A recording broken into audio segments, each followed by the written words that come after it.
কিয়ামতের ব্যাপারটা কোরআনের মধ্যে বিভিন্ন জায়গায় আলোচনা করেছেন। কিভাবে হবে, কোথায় হবে, কখন হবে, আল্লাহ পাক রব্বুল আলামিন ইঙ্গিত দিয়ে দিয়েছেন। আল্লাহ পাক রব্বুল আলামিন একজন ফেরেশতাকে নিযুক্ত করে রেখেছেন, যার দায়িত্বই কিয়ামত সংগঠিত করা। তার আর কোনো দায়িত্ব নেই।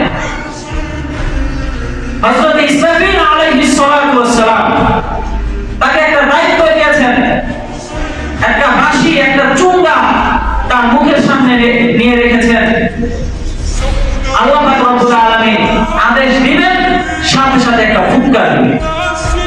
এই ফুৎকার দেওয়া কোরআন এবং হাদিসের মধ্যে ফুৎকার দুইবার হবে। কয়বার হবে? দুইবার হবে। প্রথমবার ফুৎকার দেওয়ার পরে আল্লাহ পাক রব্বুল আলামিন ইসরাফিলের ফুৎকারের সাথে সাথে সারা দুনিয়া একেবারে এক জায়গায় করে ফেলবে। যেমন আল্লাহ পাক রব্বুল আলামিন কোরআনের মধ্যে বলেন, ইদাস সামাউ শাক্কাত ওয়া আযিনাত লিরাব্বিহা ওয়া হুক্কাত। আল্লাহ পাক রব্বুল আলামিন বলেন, ইসরাফিলের ফুৎকারের সাথে সাথে দুনিয়ার মধ্যে যা কিছু রয়েছে, যত বড় অট্টালিকার বিল্ডিং রয়েছে, সমস্ত বিল্ডিং গুলো তুলার মতো উঠতে থাকবে। সুবহানাল্লাহ। একটা ফুৎকারে, মাত্র একটা ফুৎকার দিবে, সাথে সাথে সমস্ত বিল্ডিং, অট্টালিকা, এমনকি পাহাড় পর্বত তুলার মতো উঠতে থাকবে।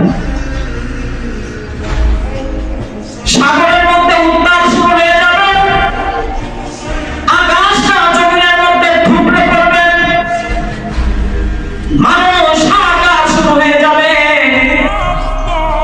ব্যাখ্যার মধ্যে এসেছে আল্লাহ পাক রব্বুল আলামিন এমন একটা অবস্থা সৃষ্টি করে দিবেন, গর্ভবতী নারী যদি তার গর্ভে সন্তান যদি ভবিষ্যৎ হওয়ার কাছাকাছি থাকে, গর্ভবতী নারী এমন একটা দৌড় দিবে, দৌড়ের সাথে সাথে তার বাচ্চা প্রসব হওয়ার সময় হয়ে যাবে।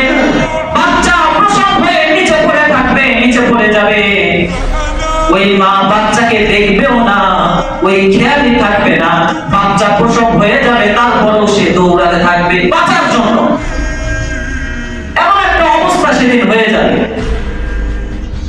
একটা ফুৎকারে সারা দুনিয়া এক হয়ে যাবে, আসমানটা জমিন হয়ে যাবে, পাহাড়টা একেবারে সমুদ্রের সাথে মিশে যাবে, সমুদ্র, পাহাড়, এই বিল্ডিং সবকিছু দিয়ে সমুদ্র ভরাট হয়ে একটা জমিনে পরিণত হবে। কয়টা জমিন?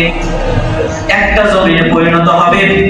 একটা জমিনে পরিণত হওয়ার পরে এইভাবে আল্লাহ পাক রব্বুল আলামিন এই দুনিয়াটাকে 40,000 বছর রেখে দিবেন।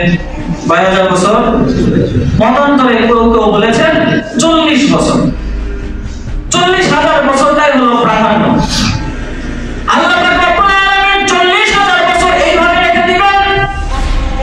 ওই সময় যারা কবররচিত হবে, মাটির সাথে রেজা হয়ে যাবে, তারাও 40,000 বছর কবরের মধ্যে থাকবে।